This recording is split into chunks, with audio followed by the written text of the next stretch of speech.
Hola, ¿qué tal familia y bienvenidos a La Casa. Aujourd'hui, nous nous retrouvons pour la deuxième partie de notre premier épisode de La Casa, le podcast latino. Et maintenant, installe-toi confortablement et on te souhaite une très bonne écoute.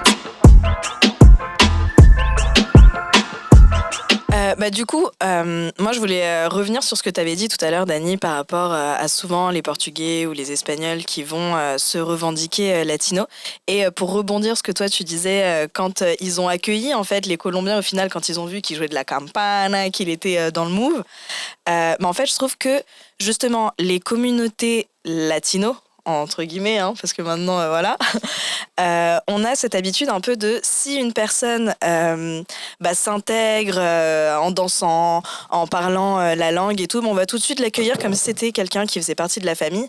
Et on va le laisser un peu dire qu'il est latino aussi, parce que c'est un latino, et voilà. C'est différent. Ah, d'accord. Pour moi. Parce que à Julien, como les personnes les sont traitées ici, c'est différent comme les Colombiens les sont traités. Et c'est en Colombie. En Colombie. Et c'est tout le monde como, peut-être, c'est un bon garçon pour elle era plus colombienne. On ne peut pas parler plus colombienne que Manuel de bien français. Il a parlé avec son hola, comment estás? Non. Donc, quand je suis arrivée avec lui en Colombie, il a montré, o sea, déjà, il est tellement gentil, il m'a demandé mariage devant tout le monde, avec son chapeau de français en béret, tout ça. Tout le monde maintenant pense, les garçons français sont tellement romantiques. Non, et déjà, je pense que dans votre pays aussi, Puerto Rico et tout ça, quand les personnes viennent, ils accueillent tout le temps comme ça, même si tu ne parles pas la langue. Ici, je trouve que c'est différent. Les latinos d'ici sont un peu peur de, comment de se mélanger. Bueno, pas tous. Mais de perdre cette essence. Si. Oui, c'est comme quand ta maman te dit, il faut que tu te maries avec un colombiano parce qu'on a des enfants colombianos. Ah non, on m'a jamais dit ça. Hein. Amen, gloria a Dios. Ouais. Et ma mère non plus, sinon. Mm-hmm. Mais je sens que c'est différent. Les latinos d'ici sont différents des latinos de là-bas. Pour moi, je parle comme pour les colombiens, je sais pas si les portoricains sont différents, mais sont différents. Mm-hmm. Je l'amène les enfants de mon quartier. Et sont venus, Doña Alicia, est-ce que Julia peut sortir à jouer? Des enfants de 7 ans ou 9 ans. Et Julia est partie à jouer avec les enfants dans les quartiers parce qu'il y avait dans un quartier populaire avec les gangs et tout ça, mais ils sont gentils, tu vois. Mm-hmm. Et elle est sortie toute seule sans parler espagnol. Et après, elle est revenue, elle a pris différents mots. Et les enfants, il appelait les enfants de la rue. Tout de suite, bonjour, bonjour. Et oui, c'est vrai. C'est vrai. Là-bas, ils vont avoir plus de facilité justement à accueillir un étranger parce que déjà, ils n'en voient pas très souvent. Alors, Julian, excusez-moi, et les enfants les touchaient comme ça. Tu es réel. Les touchaient comme ça. Les dit, tu es le joueur de Barcelona. Je ne sais pas quoi. Et je, oui. Les touchaient comme ça tout le temps. Les mains, les dames. Les fait comme ça à la rue, les pas dans les Facebook. Oui, mais papacito bonito, tu ressembles à un ange. Mais c'est tellement mignon pour moi. Mm-hmm. Quelquefois, j'étais avec lui à la main, après je l'ai perdu quand je vois là-bas avec beaucoup de vieilles femmes qui le touchent. Comme ça, les prennent des photos. Et lui, tranquille, comme ça. Je vois beaucoup de petites mains partout son corps. Yeah. Mais je trouve ça mignon. Oui, c'est une découverte pour eux, en fait. Mm-hmm. Ah oui, pour lui, oui. Pour lui et pour eux, c'est une découverte de voir un étranger qui arrive. En tout cas, ok, merci pour ce témoignage. C'est très drôle. Dani, du coup, là, on va parler justement de ce rôle un peu. Toi, tu es de parents chiliens. T'es né en France. Mais tu te sens très portoricain parce que justement, tu as de la famille à Porto Rico et tu y es allé plusieurs fois. Tu as vécu là-bas? En fait, j'y vais depuis que je suis né. Okay. On va essayer de conceptualiser un petit peu le truc et en même temps de faire concis parce que voilà, ça peut très vite déborder, surtout quand je m'enflamme pour raconter ce genre de choses. Mais mes deux parents sont nés au Chili, mais ma famille du côté de ma mère, on va dire, je suis issu d'une famille de magiciens. Mon grand-père a fondé un grand spectacle de magie qui a incorporé un cirque à la fin des années 40. Donc, fin des années 40, il n'y avait pas encore les avions. Quand tu partais quelque part et tu as dit je pars et je reviens dans 2-3 heures, etc. ou dans 5 heures. Fin des années 40, un cirque, le but d'un cirque, c'est d'arriver dans une ville, d'aller dans une autre ville, ainsi de suite. Donc en gros, ma mère est née au Chili, mais elle n'a jamais vécu. Et elle a suivi le chemin donc, de mes grands-parents, leur métier pour vivre, pour gagner leur vie et pour alimenter ma mère et ses frères et sœurs, c'était travailler avec ce cirque. Et donc, c'était voyager partout en Amérique latine avec ce cirque. Donc, elle a vécu au Pérou, en Colombie, au Venezuela, beaucoup d'années au Venezuela, fin des années 50, où il y avait une économie qui était très, très glorieuse, on va dire, au Venezuela. Du Venezuela, ils sont allés à Cuba, juste avant la révolution cubaine, période où il y avait l'activité des casinos, la nuit festive très, très forte. Et donc là, ils présentaient le spectacle de magie à Cuba. Et de là est arrivée la révolution cubaine, qui n'était pas leur révolution. Et ils ont eu des possibilités pour pouvoir aller continuer de présenter leur spectacle de magie à Porto Rico à la fin des années 50. Donc ma mère, en fait, elle est arrivée adolescente à Porto Rico, à l'âge de 14 ans, avec ses parents, avec ses frères et sœurs. Plus tard, ma mère, qui étudiait à l'université de Porto Rico des sciences politiques, elle est partie en échange universitaire en France. Donc elle est partie à ce moment-là, mais la famille, elle est restée à Porto Rico. Plus tard, mon père, lui, coup d'État du Chili, milieu des années 70, il quitte le Chili comme plein de Chiliens qui ont quitté le Chili dans cette époque-là. Excuse-moi, juste en fait, aujourd'hui on est le 11 septembre, donc forcément le podcast va sortir après, et aujourd'hui on fête les 50 ans du coup, on fête, malheureusement c'est une fête qui est très sinistre, mais aujourd'hui c'est les 50 ans en fait du coup d'État au Chili. Exactement. Donc, voilà, je te laisse continuer. Donc après, mon père qui arrive qui quitte le Chili, au début en Argentine, puis l'Argentine qui puis le coup d'État aussi, il fuit l'Argentine pour arriver en France. Et donc c'est en France que mes parents se rencontrent. Voilà. Donc après quelques années plus tard, on est ici à Paris avec ma sœur. J'ai aussi une demi-sœur après que mon père a eu avec une autre personne. Et donc en gros, pour nous, quand il a été question d'aller voir les grands-parents, les cousins, les oncles, etc., ça n'a jamais été le Chili. Parce qu'il y avait ce côté tabou par rapport à le coup d'État, etc., et que c'était pas comme ça que tu pouvais revenir au Chili dans les années 80, quand je suis né, en gros, que j'étais enfant, et qu'il était question de peut-être aller voir la famille ou un truc comme ça. En revanche, on allait voir tout le temps ma famille à Porto Rico, mes grands-parents, mes oncles, mes cousins qui sont tous nés là-bas, etc. Ce qui fait que ma latinité s'est beaucoup plus développée autour de Porto Rico. J'y ai vécu un petit peu quand j'étais petit, puis après, à travers on va dire justement des goûts et comment je me suis accouplé avec la culture justement portoricaine aussi, au niveau de la musique, ça a fait que dès ma jeunesse, en fait, j'ai pas arrêté de voyager là-bas. J'y ai vécu pendant 1 an pour vivre des expériences musicales sur le terrain, etc. C'est toutes ces choses-là qui expliquent pourquoi Porto Rico. C'est pas anodin, c'était le lieu de rencontre de notre famille. Les peu de moments où on avait des moments un peu familiales en dehors du foyer de papa, maman, frères et sœurs, des questions de partager vraiment nombreux. C'était là-bas que ça se passait. C'est là-bas que j'ai eu toute l'illumination artistique aussi de mes grands-parents, du monde de la magie, etc. Parce que tout le monde a fait carrière là-dedans. J'ai un oncle qui est ventriloque, qui était dans plein de programmes de télévisés là-bas à Porto Rico. Mes grands-parents qui ont continué jusqu'à très très tard la magie. Mon père qui après a découvert cet univers de la magie, qui n'avait rien à voir avec, mais qui est tombé amoureux de cet univers, qui a engrainé donc ma mère, qui elle avait grandi dedans, à faire ce spectacle de magie en France. Mais donc en gros, le lieu qui canalisait tout ça, là-bas, c'était Porto Rico pour nous. Pour toutes ces choses-là, qui sont des choses, des valeurs, plein de choses, en gros, qui font partie de mon quotidien, qui font qu'est-ce que je fais aujourd'hui. Et voilà, c'est pour essayer d'expliquer un peu, parce que souvent, c'est pas évident. Les gens comprennent pas, mais t'es chilien, Bon, voilà. Voilà. Mais moi, Mon sang, il est chilien portoricain. Il est chilien à 100%. Je suis né ici à Paris, donc je suis français. Mais culturellement parlant, et même ma famille, à travers le temps, elle est devenue portoricaine aussi. Et ma femme est portoricaine, mes enfants sont franco-portoricains, mais avec ce chant chilien aussi, voilà, c'est douce, cette complexité un petit peu. Et alors après, ce qui fait que ça me fait revenir vers la question que tu me posais, où on en était, parce que je me suis perdu après par rapport à... En fait, c'était ma question, et pourquoi aussi il me semblait important que tu viennes, et on en avait parlé, c'est justement ce pont entre les Français et l'Amérique latine, et ce rôle en fait qu'on a nous, en tant que franco-latino, de faire ce pont. Et c'est très important en fait, parce que je dirais qu'on a le double point de vue. Après, ça va dépendre aussi des vécus des uns et des autres.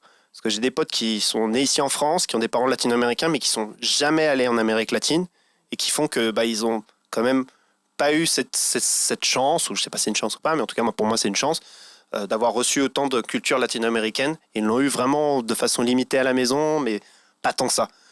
Je pense qu'après, tu vois, moi, pour ce que j'ai l'air de comprendre, tu as voyagé pas mal en Amérique latine aussi, tu as pu aussi assimiler pas mal de choses. D'une certaine manière, nous, on a un peu cette responsabilité d'avoir le double point de vue. Le point de vue à la fois de l'Amérique latine, ok, qu'est-ce que c'est véritablement, qu'est-ce que c'est la culture latino-américaine dans sa diversité, justement. Avoir conscience de cette diversité, que justement, c'est pas tout un panier où ça y est, tout est pareil, et voilà, non, chaque endroit a ses spécificités. Oui, sa culture, et sa gastronomie, richesse, même voilà. son langage, son espagnol. Son jargon, etc. Son jargon. Voilà, etc. Et donc, on a ce double point de vue, en fait, où à la fois on comprend le latino-américain tel qu'il est, dans son environnement, etc. On l'a observé, on l'a analysé, parce que justement, comme on n'est pas né là-bas, bah justement, on l'a analysé, c'est quelque chose qu'on observe énormément quand on part en Amérique latine, comment sont les gens, leur façon d'être, ça va même dans la façon de se saluer, en ambiance festive. La religion, c'est plein de choses, c'est plein de détails. Mais en même temps, nous, on est ici en France, on comprend la France et les Français, et comment le Français voit les étrangers. Et donc, d'une certaine manière, on a cette responsabilité et cette possibilité, en fait, de jouer tout ça, en fait. De pouvoir capter comment le Français comprend le latino-américain, comment ne pas lui rentrer trop dedans, parce qu'il va pas vouloir aussi... il va pas kiffer si tu lui rentres trop dedans. Ok, non, mais en fait, c'est vraiment ça, la culture. Et comment tu le captes. Donc peut-être qu'effectivement, peut-être que tu vas... Ok, ça, c'est ça ton cliché que tu as sur l'Amérique latine, ok. Je vais te capter via ce cliché-là, mais je vais te faire comprendre, en fait, qu'en réalité, c'est autre chose aussi, notre culture latino-américaine. Voilà, c'est un peu... Trouver la façon, en fait, de faire que le français accepte cette culture, ou des fois où on va être un peu plus rentre dedans, comme tu dis. Ouais. Mais justement, de jouer avec ça et peut-être de trouver les ingrédients parfaits pour le français, pour que le français se sente accueilli par les latinos et pour accueillir aussi la culture latino dans sa vie. Et qu'elle soit représentée dignement, telle qu'on aimerait, en tout cas, qu'elle soit représentée. Voilà, Tu sais, quand nous on a grandi dans les années 90, il y avait Pépito à la télévision. Et je te rappelle, il avait un accent à l'époque, quand il parlait en français. Les gâteaux, tu veux dire? Les gâteaux Pépito, ouais, ok. disait, hola, c'est la fiesta avec les chocolate. Qui est Pepito? Pépito, typiquement, on a des gâteaux, galletas. Sont galletas. Mais c'est français. C'était un petit Mexicain, en fait, un dessin Mexicain animé. avec un chapeau, tu vois. Et il venait un peu incarner tout ce qu'un latino pouvait être. Donc très content, très joyeux, etc. Avec un accent à couper au couteau. Et au fur et à mesure des années, maintenant, ils l'ont remplacé par quelqu'un qui a plus du tout d'accent et qui est juste un enfant, tu sais. Et tu vois que j'ai pas vu la nouvelle pub, ok. C'est marrant, tu vois, finalement, les sociétés, finalement, elles, heureusement, il y a des changements, ils sont peut-être un peu plus critiques avec leur propre mais c'est fou la conception qu'on a des choses en grandissant et en se rendant compte des choses, parce que moi, je trouvais ça génial. Genre, enfin, un truc latino, enfin, tu vois. C'est au Speedy Gonzalez aussi, c'est pareil. Oui, avec voilà, mais moi, quand j'étais petite, je trouvais ça génial. Enfin, une représentation à la télé, surtout à notre époque, en fait, on n'en avait pas du tout. Donc, n'importe quel petit truc qui pouvait être un peu latino, on se disait, c'est génial. Enfin, mais oui, du coup, c'était limite un peu raciste. Tu vois que l'identité latine, elle passe beaucoup autour de la langue aussi. Je trouve qu'il y a un point de commun entre toutes ces communautés. Tu parles des Chiliens arrivés en France dans les années 70, les Colombiens, les Péruviens, etc. La langue et la transmission de la langue aux enfants, elle est essentielle dans la communauté latina. Toutes les communautés ne transmettent pas la langue à leurs enfants, hein. Mais les hispaniques, les latinos, ils transmettent cette langue-là. Et fait que on arrive à se rassurer en disant on a quand même ça, quoi. Mais pas tous, hein. Enfin, il y en a pour qui ça a été très important, mais il y a d'autres enfants de latinos. Ah, mais très mal, oui. Mal, parce que justement, c'est la langue qui est importante dans la communauté latine. C'est parce qu'il y a des parents qui vont avoir peur que, à l'école, il saura plus quoi trop parler, il saura pas. Mais en vrai, pas du tout. Un enfant, il est capable d'apprendre plein de langues en même temps. Et c'est hyper important pour tous les parents qui nous regardent. Si vous parlez espagnol et que vous avez des enfants, ou même une autre langue, c'est hyper important de transmettre sa langue à ses enfants. N'est-ce pas? Oui. Parce que moi, et comme prof, tout le temps, il y a des élèves qui sont adoptés ou qui sont des parents latinos. Et quand ils ne parlent pas la langue, ils me disent « Mais je me sens mal parce que moi, il y a un accent. » Je dis « Mais je ne comprends pas pourquoi ma mère m'a pas laissé parler espagnol à la maison. » Ils se sentent mal quand voient, par exemple, Dani, que je l'ai connu. Je dis « Mais tu es française avec cette son de la calle. Et même toi. » Je ne savais pas, tu vois. Je dis, mais tu vois qu'il y a des parents qui, pour moi, ils ont fait le travail. Ah oui, oui. Pour moi, ça, c'est trop important. Ah, sur ça, tu vois, je vais quand même le dire quand même. Moi, par exemple, quand j'étais petit, mes parents me parlaient espagnol et nous, avec ma sœur, on a imposé le français à la maison. Par habitude du quotidien, qu'on était en France et qu'on... Et donc, ce qui fait qu'en gros, pendant des années, moi, je comprenais très bien l'espagnol, mais je le parlais pas si bien que ça. Et c'est vraiment au moment de l'adolescence où j'ai vraiment eu un peu ce moment où tu commences à te rendre compte un peu justement des origines, un peu de ce genre de choses comme ça, et que j'ai vraiment eu... que j'ai compris en fait que ça passait beaucoup par la langue. Et c'est pas à peu près, c'est-à-dire je me suis buté à regarder des documentaires sur l'Amérique latine où j'écoutais les gens parler, les chansons, je répétais, j'imitais comment les gars parlaient. Tu vois, c'est pas anodin, quoi. C'est vraiment, ça a été un gros travail. Puis après, ça a été beaucoup de voyages à Porto Rico et d'autres voyages aussi dans d'autres pays en Amérique latine, comme notamment au Venezuela où je suis allé pas mal de fois. Ça, c'est des voyages en fait qui m'ont permis d'acquérir, on va dire, la fluidité du langage, etc. Donc, mais tu vois, moi, je l'ai pas eu Aussi comme facile, ça, aussi facile. C'est un peu pareil. Alors, ouais. Moi, mon père, c'était la correa. Quand il n'était pas connu, c'était la correa, et je savais, donc ça veut dire pour nos amis français francophones, ça veut dire la ceinture. Calmate, cállate, tranquilo, c'était des mots comme ça. Et j'ai eu l'espagnol qui est rentré adolescent quand je suis parti vivre au Pérou. Et je me souviens qu'en cours d'espagnol, tu sais, je lisais super bien les textes. On me faisait toujours lire et je lisais très bien, mais je comprenais pas ce que je lisais. Et il y avait un côté un peu genre ça faisait mal, tu vois. Alors qu'il y avait marqué Pérou, tu sais, dans mon agenda, sur le sac et tout, au Tipex. Mais et heureusement, je suis parti à vivre là-bas à 14 ans. Et là, boum, j'ai pu, tu vois, prendre cette culture-là. Ouais. Et mon père, il était marié avec une cubaine, et ma soeur est moitié cubaine, moitié péruvienne, ce qui fait que j'allais les étés à Cuba, en étant du Pérou. Donc, tu vois, ça me fait penser à ça, et de me dire, ah ouais, en fait, c'est encore un autre monde, en fait, là-bas. Les Caraïbes, c'est encore un autre monde, c'est pas le monde andin, etc. De ouf. Et quand tu reviens en France, bah, tu te sens plus légitime aussi, tu vois, en disant, bah, c'est bon, j'ai fait le travail, je me sens péruvien, je me sens latino, les dates, je les connais, les plats, je sais de faire ça, nanana. Maintenant, je peux m'ancrer ici parce qu'on pourra pas m'enlever ça, tu vois. C'est vrai, et c'est vrai que moi, j'avais jamais pensé, mais moi, je pense que c'est vrai que la langue, c'est ce qui m'a aidé le plus à me sentir vraiment latina de fou toute mon adolescence, parce qu'en fait, moi, ça a été très différent. En fait, quand j'étais petite, ma mère voulait pas me mettre à la crèche, et du coup, elle a fait venir ma grand-mère depuis la Colombie pour me garder, et en fait, la première langue que j'ai appris à la maison, c'était l'espagnol. Et de là, même, comme tu disais tout à l'heure, à manger latino, à vivre latino, enfin, la musique était latino à la maison. Et c'est pour ça aussi que moi, quand je vais parler espagnol, je vais plus avoir un accent colombien, parce que c'est ma grand-mère de Colombie qui m'a appris l'espagnol. Le chilien, déjà, je trouve qu'il est dur à parler. Franchement, mes respects à tous les Chiliens. C'est tout ce que je saurais dire aux Chiliens. Voilà, donc tous mes respects aux Chiliens. Et du coup, en grandissant, j'allais très souvent en Colombie. Et moi, je me sentais colombienne, mais à 100%, j'avais les bracelets. Dès qu'il y avait un match, j'étais pour la Colombie. Enfin, vraiment, le truc qui coule dans les veines, quoi. Je danse de la salsa depuis toute petite parce que je regardais en Colombie et j'ai appris juste en regardant et tout, en essayant, tout ça. Et en fait, c'est à peu près à l'âge de... j'ai arrêté d'aller en Colombie à l'âge de 16 ans parce que ma mère, elle a arrêté de payer les billets d'avion. Donc voilà, forcément. Et je suis revenue genre 12 ans plus tard. J'avais 28 ans et c'est là que je me suis rendu compte que ah ouais, mais en fait, non, j'ai vraiment cette double culture, quoi. Je suis européenne. Je suis européenne, mais latina en même temps. Le juste milieu, pour moi, c'est peut-être d'être à Barcelone parce que tu as une grosse communauté latina et là, on me reconnaissait en tant que latina. Ça m'est arrivé dans la rue qu'on me dise « Ah, tu eres colombiana !» Et dire « Ah, c'est la première fois qu'on me dit ça !»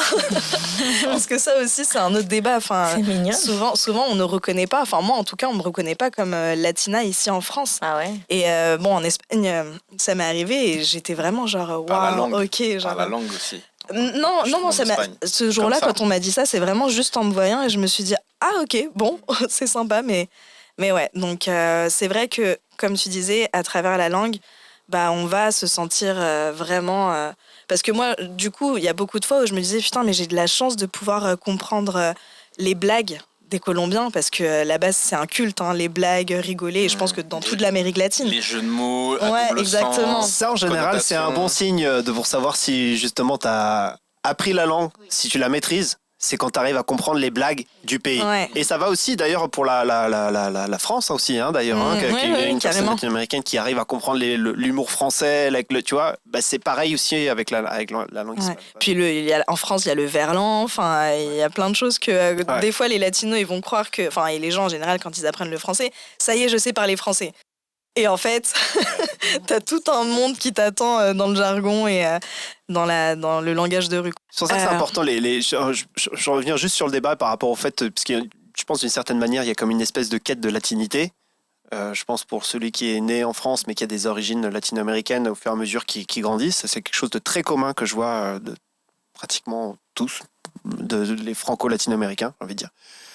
Mais donc, la place, par exemple, qu'une école comme celle de France, bah justement, c'est via des endroits de rencontre sociales et à travers aussi le contenu que tu proposes, une véritable manière, en fait, aussi pour plein de franco-latino-américains, notamment, d'arriver à se rapprocher de sa culture et d'arriver à se l'approprier, de se sentir plus aussi en paix avec le fait d'avoir cette biculture. Une petite oasis.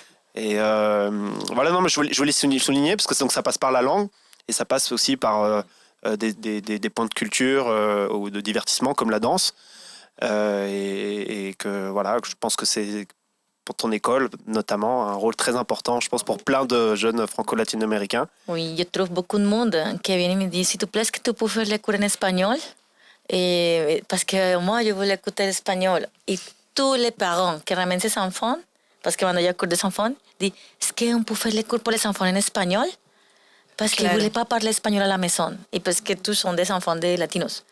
Et moi, je donne les cours en espagnol, mais la prof. Mais ça a été dur pour moi parce que je dis il faut que j'apprenne le français. Mais tout le monde voulait que je parle espagnol. Et à un moment, je dis ok, on fait espagnol et français, on fragnol. Claro. Parce que sinon, tout le monde. Même il y a des élèves qui ont appris l'espagnol grâce à mon cours de salsa. Wow. Je dis, mais c'est impressionnant, il faut que je donne plus d'argent. Mais je sais parce qu'il y a beaucoup d'enfants adoptés, beaucoup de garçons, de filles adoptées. Et tout vient surtout pour se retrouver comme moi, je me voulais sentir latino, je voulais danser. Non, je voulais trouver des personnes qui me parlent espagnol. Et ça, je trouve que c'est cool. Et c'est vrai qu'il n'y a pas beaucoup d'espace pour les enfants adoptés, justement, pour retrouver leurs racines, quoi. Oui, et comme on voyage chaque décembre à Colombie, il y a beaucoup de mes élèves qui sont voyagés, ils ont trouvé sa famille. Ils sont cherchés à Bogotá. Wow. Parce qu'ils sont ok, on y va, prof. Et on y va, on part, et para les villes, ils ont trouvé sa famille. Waouh, incroyable. C'est cool. Et justement, je pense que cette démarche-là, elle doit pas être si simple que ça, hein, retrouver sa famille. Donc, se sentir accompagné par sa troupe de danse, c'est génial. Et c'est rigolo parce qu'elle avait un de mes élèves qui est style français. Il a trouvé son frère qui a la ménage colombienne. Gordito. Así es, la nourriture, c'est trop différent. Beaucoup d'arepas ici. Et la ménage, mais ça va comme 10 ans plus âgé, avec son petit ventre de bien, la panza. Et je dis, ouais, ça se voit la différence du pays. C'est excellent ça. Ah, c'est marrant. C'est une grosse problématique d'ailleurs aussi, parce qu'en fait, même l'Amérique latine a des problématiques quand même communes. Hein. L'une des problématiques, c'est qu'on est passé du malnutrition par manque à une malnutrition par trop en fait. Genre le Mexique est quand même le pays qui compte la plus grande part de sa population obèse, plus que les États-Unis en termes de pourcentage, tu vois. Au Pérou, je savais pas. L'obésité, c'est un gros sujet. En Amérique latine, c'est sérieux. Le Mexique, le Chili. Ah, aussi? Je savais pas. Si, bah, parce que aussi c'est d'autres débats alimentaires qui n'ont rien à voir, mais en gros concrètement, c'est un grand business. On va dire, c'est un grand business et justement c'est un grand business de la nourriture la plus accessible, c'est la malbouffe. Bah oui. Voilà, la moins chère, c'est la malbouffe, et dès que tu veux manger, on va dire un peu plus sain entre guillemets, bah, tout de suite c'est un budget au-dessus, et ce qui fait que les gens prennent certains types d'habitudes. Bah, c'est un modèle très nord-américain, ça, au final. C'est ça. Et puis je pense que c'est aussi plus accepté même par nos sociétés, tu vois. C'est très un hombre gordito, c'est que bonito. Alors si t'arrives comme ça, c'est genre qu'est-ce qui se passe, t'es malade, c'est toujours flat. C'est trop latino. Je reste choqué d'ailleurs toujours d'un documentaire que j'ai vu sur le Mexique, d'ailleurs notamment avec Coca-Cola. qui a ses usines dans certaines villes au Mexique, où ils s'alimentent donc des fleuves, enfin en gros de l'eau qui passe qui sont censés normalement servir pour les villages. Et au final, en fait, la contrepartie que Coca-Cola donne aux gens, c'est des bouteilles de coca gratuits à tous les gens du bled. Et ce qui fait qu'en fait, les bébés, leurs biberons, c'est déjà des biberons de Coca-Cola. Ouais. Et les gens là-bas, en fait, n'ont presque plus d'eau. L'eau qui reste, c'est pour alimenter l'usine Coca-Cola. Oh là là. Et donc, en gros, c'est donc clairement, justement, la racine d'une énorme obésité qui est très présente dans ces zones particulières, avec tous les problèmes de santé qui vont avec, etc. C'est qu'il y a... Enfin bref, c'est d'autres débats, mais... Non, mais c'est vrai que même, juste pour finir sur ça, c'est vrai que moi, les fois où j'allais en Colombie ou au Chili, mais c'est toujours des boissons à n'importe... Ouais, c'est toujours. Là, si t'envoies le plus petit de la maison. Et t'as des bouteilles de 2 litres... et Pas c'est cher. tout le temps, ouais. Ouais, Et c'est pas tout cher, le temps, tous ouais. les jours, matin, enfin peut-être pas le matin, parce que le matin, on a le petit jus et tout, mais à midi, c'est toujours des boissons hyper sucrées. Il y a beaucoup de Coca-Cola même Posto, il me semble maintenant que ça appartient à Coca-Cola. Oui, donc, imagine. Inca-Cola, au Pérou, Tang. c'est Inca-Cola qui appartient Aussi. à Coca-Cola. Les sucres Tang, là, les trucs Tang, là, comment ça Ah s'appelle non, ça c'est... ça je peux pas. Les jus... Oh non, ça je peux pas. Ok, je pense que pour cette partie, merci Dani. Merci de nous avoir expliqué aussi ce rôle qu'on a, nous, les franco-latinos, et des fois, on n'en a pas forcément conscience, mais c'est hyper important. Donc, merci beaucoup. Et nous arrivons à la fin de la deuxième partie de notre premier épisode de La Casa, le podcast latino. On se retrouve dimanche prochain pour la troisième et dernière partie de notre premier épisode. Merci d'avoir écouté, nous espérons que vous avez aimé et à dimanche prochain.